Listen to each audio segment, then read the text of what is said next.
మనకు వచ్చే 30 సంవత్సరాల్లో ఏ రకమైనటువంటి అభివృద్ధి జరగాలో ఆ అభివృద్ధికి కావలసినటువంటి వివిధ రంగాల్లో ఎలాంటి మార్పులు కావాలో వాటికి సాంకేతిక పరిజ్ఞానాన్ని ఎలా అందించాలో ముందుగానే పసిగట్టి వాటి ఆచరణకు నడుము బిగించి 6 నిశలు మన కోసం కష్టపడుతున్న జాతీయ అధ్యక్షులు మన ప్రియతమ ముఖ్యమంత్రి నారా చంద్రబాబు నాయుడు గారికి, అదేవిధంగా ఆయన అడుగు వేస్తే యువగళం, ఆయన అడుగు వేస్తే యువగళం, ఆలోచిస్తే సాంకేతిక విప్లవం, చెయ్యి కదిపితే 10 మందికి ఆర్థిక సహాయం, అదే కన్నెర్ర చేస్తే శత్రువుల గుండెల్లో దడ దడ దడ.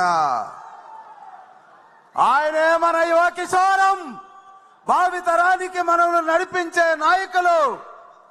లోకేష్ గారికి ఈరోజు ఈ కార్యక్రమంలో హాజరైనటువంటి పెద్దలకు, మా కుటుంబ సభ్యులందరికీ మరొక్కసారి పేరు పేరున నమస్కరిస్తూ, ఈరోజు నాకు ఇచ్చినటువంటి సబ్జెక్ట్ అతి ముఖ్యమైనది. మనమందరూ ఆలోచించాల్సిందే. మన కుటుంబం ఏ రకంగా చంద్రబాబు నాయుడు గారి నాయకత్వంలో అభివృద్ధి చెందాలో ఆయన విజన్ ఒక్కసారి మనం చూడాలి. ఆయన విజన్ ఒక్కసారి మనం చూస్తే ఈరోజు మన తలసరి ఆదాయం 2,68,000 మాత్రమే. దాన్ని 36 లక్షలకు తీసుకెళ్లేటటువంటి 2047 విజన్ లో చంద్రబాబు నాయుడు గారి ఆశయాన్ని మనం ఒక్కసారి ఆలోచించాలి. అదేవిధంగా ఈరోజు మన అక్షరాస్యత శాతం 70%, దాన్ని 100%, 100% చదువుకునేటటువంటి వాళ్ళు మన రాష్ట్రంలో ఉంటారు ఆ టయానికి. అదేవిధంగా మనం ఈరోజు ఆడపిల్లలు ఉద్యోగ అవకాశాల్లో ఈరోజు 47% ఉంటే 87%కి తీసుకెళ్లి కుటుంబంలో ఆడ మగ ఇద్దరు కలిసి పనిచేసి ఏదైతే కుటుంబానికి 36 లక్షల రూపాయలు తలసరి ఆదాయం ఉండాలో ఆ రకమైనటువంటి ఆలోచనతో ముందుకెళ్తున్నాం.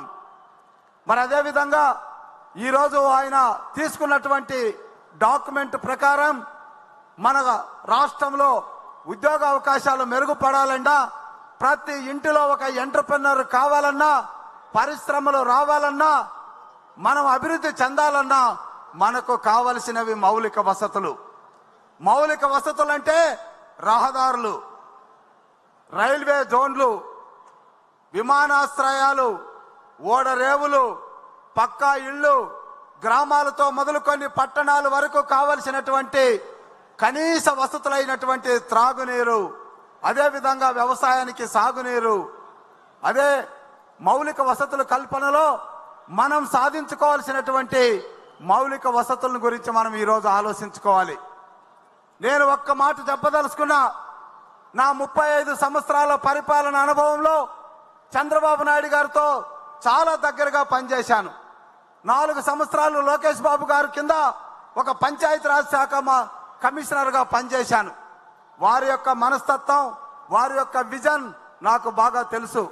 అందుకోసమే ఈరోజు మనకు కోటీశ్వరులు చేసేటటువంటి ఒక ప్రణాళికలో భాగంగా ఈ మౌలిక సదుపాయాల కల్పనకు శ్రీకారం చుట్టినటువంటి ఈ తీర్మానానికి మద్దతు తెలిపేటటువంటి అవకాశం నాకు కల్పించినటువంటి పెద్దలకు నమస్కారాలు తెలియజేస్తూ, ఈ దేశంలో కాకుండా ప్రపంచంలో ఎక్కడైనా మౌలిక వసతులతో అభివృద్ధి చెందిన దేశాలు ఏమైనా ఉన్నాయో ఒక్కసారి చూద్దాం. 2వ ప్రపంచ యుద్ధంలో బూడిదైనటువంటి జపాన్ వారికి ఉన్నటువంటి సాంకేతిక పరిజ్ఞానంతో 25 లక్షల రూపాయలు తలసరి ఆదాయాన్ని తీసుకొచ్చారు. పక్కన ఉన్నటువంటి చైనా దేశం వారికి ఉన్నటువంటి మౌలిక వసతుల్ని పూర్తి చేసుకొని ఈరోజు 10 లక్షల రూపాయలు తలసరి ఆదాయాన్ని తీసుకొచ్చారు. మరి మన దేశంలో, మన రాష్ట్రంలో సమర్థవంతులైనటువంటి ఒక విజనరీ ఉన్నటువంటి చంద్రబాబు నాయుడు గారి నాయకత్వంలో, మరి అదే విధంగా లోకేష్ బాబు గారు తనకు వచ్చినటువంటి అవకాశంలో అంతకు ముందు మట్టి రోడ్లతో ఉన్నటువంటి మన ప్రాంతంలో సిమెంట్ రోడ్లు వేసి LED బల్బులు అమర్చి కేవలం రూపాయలకే ఫైబర్ నెట్ అమర్చి సాంకేతిక విప్లవానికి నాంది పలికినటువంటి లోకేష్ బాబు గారి నాయకత్వంలో మనం ఎందుకు తలసరి ఆదాయాన్ని 36 లక్షల రూపాయలకి తీసుకురాలేం? ఆలోచించండి. మనకు పోర్టులు లేవా? పోర్టులు ఉన్నాయి. ఇప్పటికే 4 పోర్టులు ఉన్నాయి. విశాఖ పోర్టు ఉంది, కాకినాడ పోర్టు ఉంది, గంగవరం పోర్టు ఉంది, మరి కృష్ణపట్నం పోర్టు ఉంది. మరొక 4 పోర్టులు రామాయపేటం, బందరు, మరి అదే విధంగా మూలపాడు, ఇవన్నీ కూడా పోర్టులు నిర్మించడం జరుగుతూ ఉంది. అదే విధంగా విమానాశ్రయాలు తీసుకుంటే విశాఖపట్నంలో మనకు ఎయిర్ ఫోర్స్ ఎయిర్పోర్ట్ ఉన్న భోగాపురంలో మనకు విశాఖపట్నానికి, విజయనగరానికి, శ్రీకాకుళానికి అద్భుతమైనటువంటి అభివృద్ధినిచ్చేటటువంటి భోగాపురం విమానాశ్రయాన్ని నిర్మించుకుంటున్నాం. అదే విధంగా ఇట్లు వస్తే రాజమండ్రి ఉంది, ఈస్ట్ గోదావరికి, పశ్చిమ గోదావరికి తాడేపల్లిగూడెం, కృష్ణా జిల్లాకు గన్నవరం, మన గుంటూరు జిల్లాకు అమరావతిలో ఒక గ్రీన్ ఎయిర్పోర్టు, అదే విధంగా ప్రకాశం నెల్లూరుకి మనకు దుగదర్తిలో ఒక ఎయిర్పోర్టు, చిత్తూరులో ఇప్పటికే తిరుపతి ఎయిర్పోర్ట్ ఉంటే కుప్పంలో మరొక ఎయిర్పోర్టు, అనంతపురంలో పుట్టపర్తి ఎయిర్పోర్టు, కర్నూలులో ఓరవకల్లు ఎయిర్పోర్టు, కడపలో ఎయిర్పోర్టు, ప్రతి జిల్లాకు కూడా ఒక ఎయిర్పోర్టు ఏర్పాటు చేసినటువంటి మహానుభావుడు చంద్రబాబు నాయుడు గారి నేతృత్వంలో ఒకవైపు పోర్టులు, మరొక వైపు విమానాశ్రయాలు, మరొక రైల్వే జోన్లు, మరి అదే విధంగా ఈరోజు కేంద్రం యొక్క సహాయంతో అనేక అభివృద్ధి కార్యక్రమాల్లో భాగంగా విశాఖ రైల్వే జోన్ సాధించుకుంటున్నాం. 55,000 కోట్ల రూపాయలతో వివిధ రైల్వే మార్గాల్ని మనం ఏర్పాటు చేసుకున్నాం.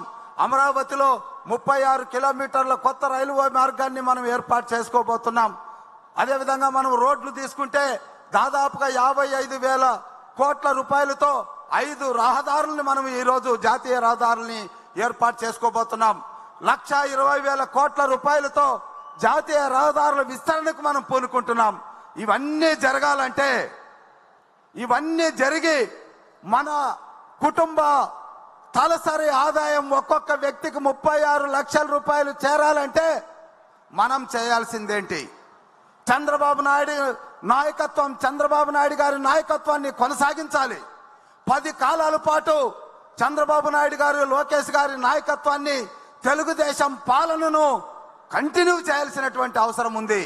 ఈరోజు మనం చెప్పుకున్నటువంటి దేశాల్లో ఆ కంటిన్యూటీ ఉంది కాబట్టే సమర్థవంతమైనటువంటి నాయకుడికి అధికారాన్ని 10 కాలాల పాటు ఇస్తారు కాబట్టే అది జరిగిందని మీకు మనవి చేసుకుంటూ, ఒక్క ఛాన్స్ అని చెప్పినటువంటి జగన్మోహన్ రెడ్డి గారు ఈ రాష్ట్రానికి సంక్షేమ కార్యక్రమాలు రద్దు చేసి, మౌలిక వసతులను నాశనం చేసి ఈ రాష్ట్రాన్ని 25 సంవత్సరాలు వెనక్కి నెట్టినటువంటి జగన్మోహన్ రెడ్డి లాంటి వారు అక్కడక్కడ నక్కుతూ మూలుగుతూ ఇంకా ఏదో మేమే వస్తామని చెప్తున్నటువంటి మాయ మాటలకి ప్రజలు మోసపోకుండా చేయాల్సినటువంటి గురుతరమైనటువంటి బాధ్యత ఇక్కడ ఉన్నటువంటి మన తెలుగు సైన్యానికి ఉంది. ప్రతి 60 మందికి 2 చొప్పున ఉన్నాం. 20 కుటుంబాలని మనము ప్రతి కుటుంబంలో మనం చెప్పాల్సినటువంటి అవసరం ఉంది. చంద్రబాబు నాయుడు గారి నాయకత్వం అవసరం, లోకేష్ బాబు గారి యొక్క నాయకత్వం మనకు అవసరమని చెప్పాల్సినటువంటి ఆవశ్యకతను మనం ఈ మహానాడు వేదికగా ముందుకు తీసుకెళ్లాల్సిందిగా కోరుకుంటూ ఒకే ఒక్క అంశాన్ని నేను చెప్తాను. ఈరోజు కేఎస్ఎస్లు ప్రతి 60 మందికి 2 చొప్పున తీసుకొచ్చాం. సామాన్యమైనటువంటి కార్యకర్తలు కూడా ఈరోజు ఎమ్మెల్యేలుగా చేసినటువంటి ఘనతను మనం చూశాం. ఈ వీడియో నచ్చితే లైక్ చేయండి. అలాగే మా ఛానల్ ని ఫస్ట్ టైం కనుక చూస్తున్నట్టయితే ఇప్పుడే సబ్స్క్రైబ్ చేసుకుని పక్కనే ఉన్న గంట సింబల్ ని యాక్టివేట్ చేసుకోండి. అప్పుడే మేము పెట్టే ప్రతి వీడియో మీకు నోటిఫికేషన్ గా వస్తుంది. అలాగే ఈ వీడియో పూర్తిగా చూసినందుకు ధన్యవాదాలు.